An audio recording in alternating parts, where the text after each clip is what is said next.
pure shot.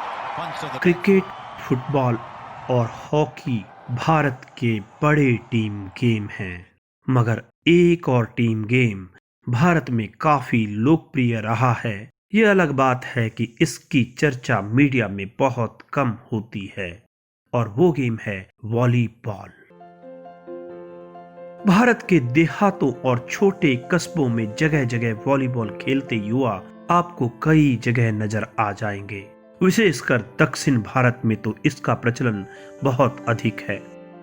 यहाँ तक कि भारत के अर्धसैनिक बलों व सेना में भी सबसे लोकप्रिय खेल वॉलीबॉल ही माना जाता है।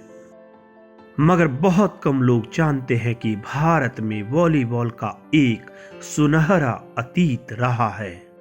तो आज हम आपको सुनाने जा रहे हैं भारत के इस वॉलीबॉल के इतिहास की शानदार लेकिन गुमनाम कहानी। अंग्रेजों के आते ही क्रिकेट, हॉकी व फुटबॉल की तरह वॉलीबॉल भी भारत में शुरू हो गया था। ब्रिटिश काल में 1936 से ऑल इंडिया स्तर की इंटर स्टेट चैंपियनशिप शुरू हो गई थी, लेकिन आजादी के बाद 1951 में VFI यानी वॉलीबॉल फेडरेशन ऑफ इंडिया की स्थापना के साथ ही 1952 से भारत में राष्ट्रीय वॉलीबॉल चैंपियनशिप शुरू हो गई, और इसके साथ ही भारत की राष्ट्रीय टीम बनने की शुरुआत हो गई। 1958 में पहली बार वॉलीबॉल को एशियन गेम्स में शामिल किया गया था, और भारत ने इस पहले ही गेम से अपने जलवे दिखाने शुरू कर दिए। भारत ने हांगकांग, फिलीपींस को स्ट्रेट सेट्स में हराकर जबरदस्त शुरुआत की। हालांकि इस टूर्नामेंट में भारत वॉलीबॉल के एशियन पावर हाउस जापान से हार गया था, मगर फिर भी कांस्य पदक जीतने में सफल रहा, और इस तरह से भारत पहली बार में ही एशिया की ताकत माना जाने लगा।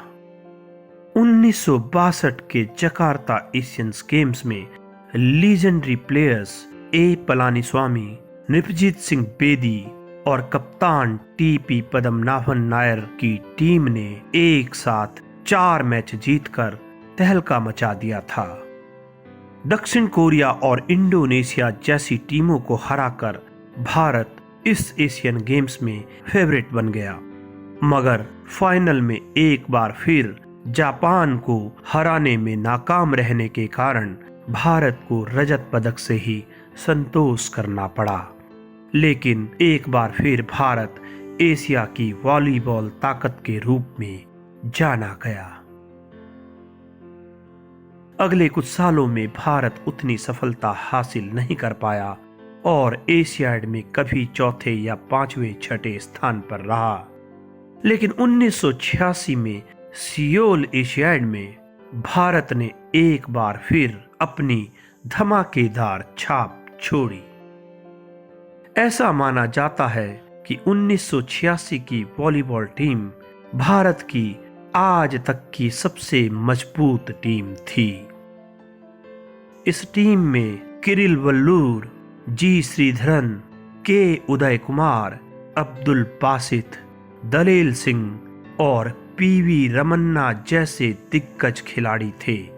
ये PV रमन्ना भारत की आज की मशहूर बैडमिंटन खिलाड़ी PV सिंधु के पिता हैं। इस टीम का सबसे बड़ा खिलाड़ी था जिमी जॉर्ज।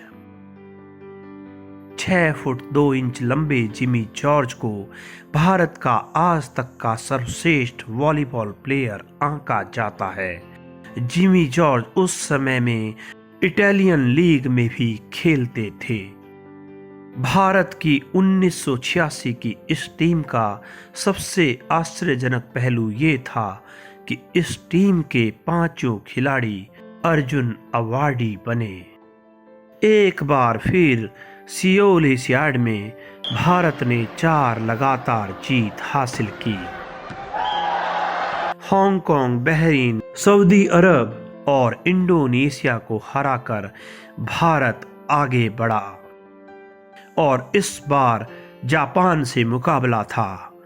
लेकिन भारत ने इस बार पिछले कई दशकों की हार का बदला लिया और जापान को सीधे सेटों में रौंद डाला।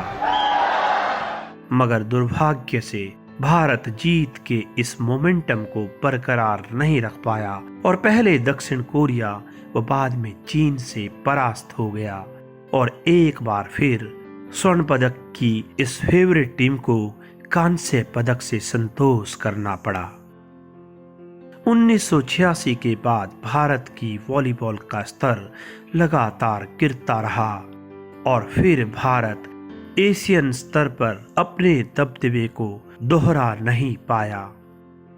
आज भले ही वॉलीबॉल भारत में उतना लोकप्रिय नहीं रह गया है, मगर एक समय वॉलीबॉल की भारत में लोकप्रियता का आलम ये था कि जब मशहूर वॉलीबॉल खिलाड़ी जिमी जॉर्ज का 1987 में इटली में दुर्घटना में दुखद निधन हुआ तो केरल में उनके अंतिम संस्कार में लाखों लोग उमड़ आए थे।